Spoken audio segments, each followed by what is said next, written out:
Coonawarra Rootstock Trial was established back in 2009 and is a collaboration between Treasury Wine Estates, the Phylloxera Board at the time, which is now called Vine Health Australia, and Coonawarra Vignerons Association.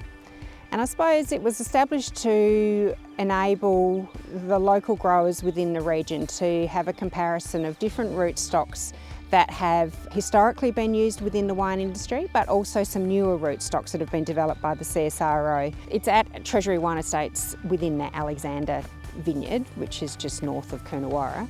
And it's situated on a site which is true terra rossa, and it was chosen because it was reflective of the region. It does have variation to depth to limestone, which is a trend that we see across all of these terra rossa sites. So what we were doing is comparing 8 different rootstocks against an own-rooted vine. So there's actually 9 different types of vines within this trial site that we are using to compare against.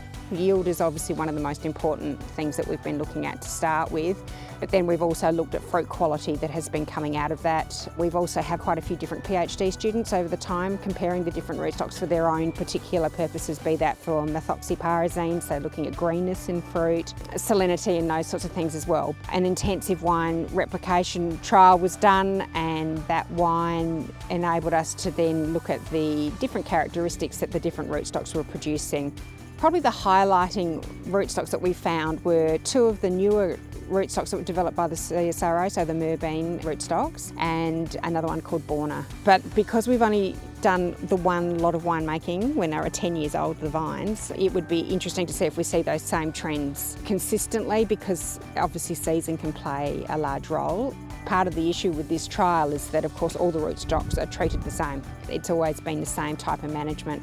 Yes, it will be difficult to do irrigation, but we can certainly do different pruning styles and things like that to try and accommodate the differences that we see within the rootstocks. When we've had field days, and we've certainly conducted a number of field days over the years, we've certainly had a lot of interest from other wineries. This is based in Coonawarra, yes, but it's a Cabernet, so there's definitely been interest in regions that are sort of Cabernet focused.